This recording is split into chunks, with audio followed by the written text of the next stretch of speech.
سب سے اعلیٰ درجے کا اسلام کیا ہے؟ من سلم المسلمون من لسانہ و یدہ۔ زندگی میں یہ طے کر لو، کوئی کتنا ہی تمہیں دکھ پہنچائے، کوئی کتنا ہی تمہاری بےعزتی کرے، چپ ہو جاؤ، سہ جاؤ۔ مرنے والے کی کیا عزت، کیا ذلت، میں نے تو مر کے دیکھا ہے، اور مجھے یہ حدیث سمجھ میں آئی ہے بڑی اچھی طرح، موتو قبل ان تموتو، کہ مرنے سے پہلے مر جاؤ۔ اس وقت اگر میں مر جاتا تو مجھے کوئی گالیاں دیتا تو مجھے کیا نقصان تھا، اور مجھے کوئی نعرے لگاتا میرے لیے تو میرا کیا نفع تھا۔ تو مرنے سے پہلے مر جاؤ۔ کوئی تمہیں برا بھلا کہے تو تمہارا کیا نقصان ہے، تمہیں کوئی واہ واہ نعرے لگائے تمہیں کیا نفع ہے۔ اگر اللہ راضی ہے تو مردہ باد اور زندہ باد سے بے نیاز ہو۔ ابو ذر رضی اللہ تعالیٰ عنہ کو ایک آدمی نے گالیاں دی تو انہوں نے فرمایا، بیٹا ایک گھاٹی آگے آ رہی ہے، اس میں گر گیا تو جو کچھ کہہ رہے ہو اس سے بھی زیادہ کا حقدار ہوں، اور اگر پار ہو گیا تو تیری گالیوں سے مجھے کوئی فرق نہیں پڑتا ہے۔ من سلم المسلمون من لسانہ و یدہ موتوا قبل ان تموتوا۔ چونکہ آج کل اخلاق ہیں انتقامی، معاف کرنے والے اخلاق ہیں نہیں، انتقامی اخلاق ہیں۔ ہمارا معاشرہ انتقامی ہے، اچھا کرو گے تو ہم اچھا کریں گے، برا کرو گے تو ہم برا کریں گے، جیسا کہو گے ویسا ہم سے سنو گے۔ یہ ہمارا ماحول ہے، یہ ہمارا۔ ایک ماں کہہ رہی تھی دوسری ماں کو، میرے پترا کدی کسی نے واسطے سلام نہیں کیتا، بڑے فخر سے کہہ رہی ہے، ہمارے اپنے گاؤں کی بات ہے، میرے پترا کدی نہیں کسی نے واسطے سلام کیتا، مائی جڑا کرے انہوں کریں دیں، جڑا نہ کرے انہوں پوچھ دے ہی کوئی نہیں۔ یہ وہ فخر سے کہہ رہی۔ جو سب سے بڑا عیب ہے وہ سب سے بڑا فخر بنا ہو۔ میرے پترا کدی نہیں کسی نے واسطے سلام کیتا۔ جب ماں باپ نے یہ سبق دیا تو اولاد کا کیا قصور ہے؟ ہمارا معاشرہ انتقامی ہے، ایک کی 10 سنانے کا ماحول ہے، تو آپ 100 کی ایک بھی نہ سناؤ۔ احنف بن قیس رضی اللہ تعالیٰ عنہ پہ ایک آدمی نے چڑھائی کر کہنے لگا، ایک سناؤ گے نا تو 10 سنو گے میری طرف سے۔ تو احنف بن قیس کہنے لگے، بھائی تو مجھے 100 بھی سنائے گا نا تو میری طرف سے ایک بھی تو نہیں سنے گا۔ ایک آدمی ان کی بڑی بےزتی کر رہا تھا اور وہ چل رہے تھے اور وہ 100 گالیاں بک رہا ہے۔ جب آ گیا نا قریب شہر تو کہنے لگے، دیکھا میرا قبیلہ یہاں رہتا ہے، اگر کسی نے سن لیا نا تو تیری بڑی دھلائی کر دے گا، تو نے جو مجھے گالیاں دینی میں کھڑا ہوں یہیں تو دے لے، تو اپنا سارا زور پورا کر لے تاکہ آگے تجھے کوئی تکلیف نہ پہنچا دے میری وجہ سے۔ تو وہ پاؤں پہ گر کے معافی مانگنے لگا کہ واقعی تو بڑے حلم والا ہے۔ وہ مشہور تھے اپنے حلم میں، بردباری، اور لوگ ان کا امتحان لینے آیا کرتے تھے کہ بھئی کوئی ہے جو احنف کو غصہ دلا دے، تو لوگ ناکام ہو جاتے تھے، ان کو غصہ نہیں آتا۔ ایسے ایک عرب سردار گزرا معن بن زائدہ، وہ بھی اپنے حلم میں بڑے مشہور تھے۔ ایک دفعہ لوگوں میں شرط لگ گئی کہ کوئی ہے معن بن زائدہ کو غصہ دلائے تو ہم اس کو انعام دیں گے۔ تو ایک شاعر نے کہا، میں غصہ دلاتا ہوں، تم دیکھنا ایسے سیخ پا ہو جائے گا جیسے جانور۔ تو وہ چلا گیا اس کی مجلس میں، دربار لگا، عرب سردار تھا بہت بڑا، دربار لگا ہوا، تو کہتا السلام علیکم، وعلیکم السلام۔ تو معن بن زائدہ پر ایک دور بڑے فقر کا گزرا تھا، پھر اللہ نے اس کو بہت بڑی سرداری دی، بنو عباس کا بہت بڑا یہ وزیر گورنر تھا۔ تو کہتا اتذکر اذ لحافک جلد شاۃ واذ نعلاک من جلد البعیر، کیوں بھائی تجھے یاد ہے جب تیرا بستر بکری کی کھال تھا اور تیرے جوتے اونٹ کی کھال کے تھے؟ تو کہنے لگا کیوں نہیں یاد، بھلا کوئی ماضی بھی بھولتا ہے؟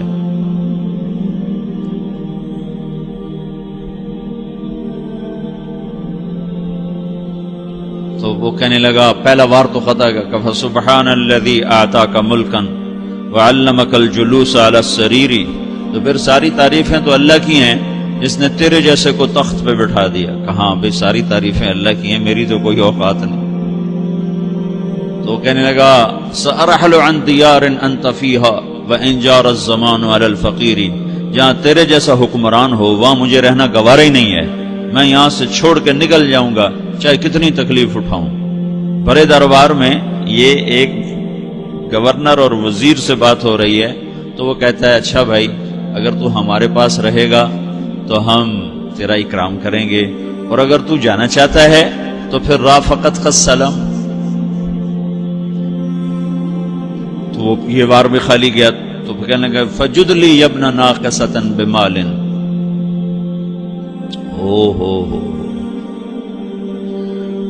او گندی ماں کے بیٹے مجھے کچھ عطا بھی کر، میں بغیر پیسے کے سفر کیسے کروں گا؟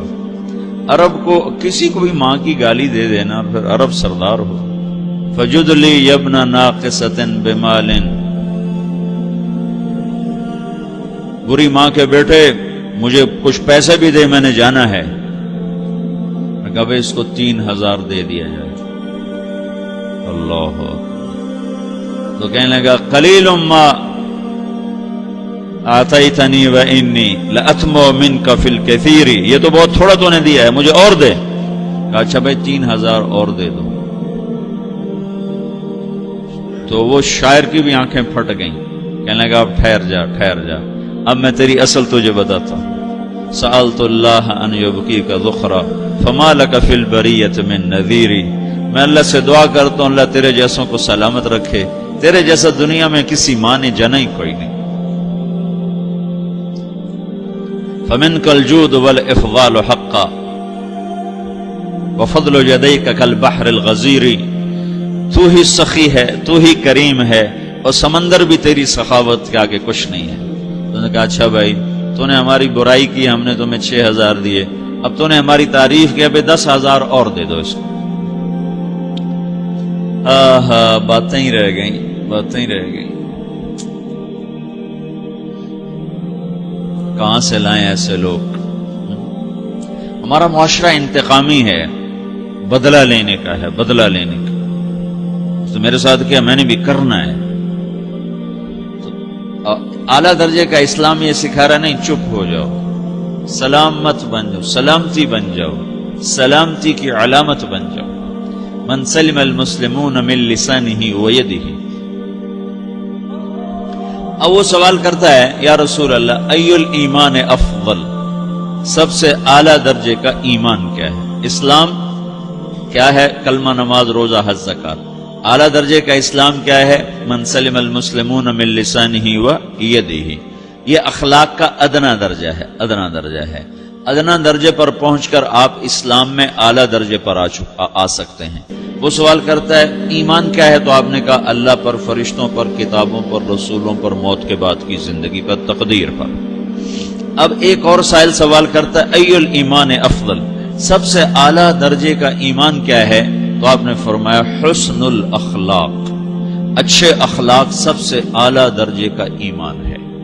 جو آدمی اسلام میں، جو آدمی اخلاق میں، جو مرد عورت اخلاق میں ادنا درجے پر ہوتا ہے وہ اسلام میں اعلیٰ درجے پر پہنچتا ہے.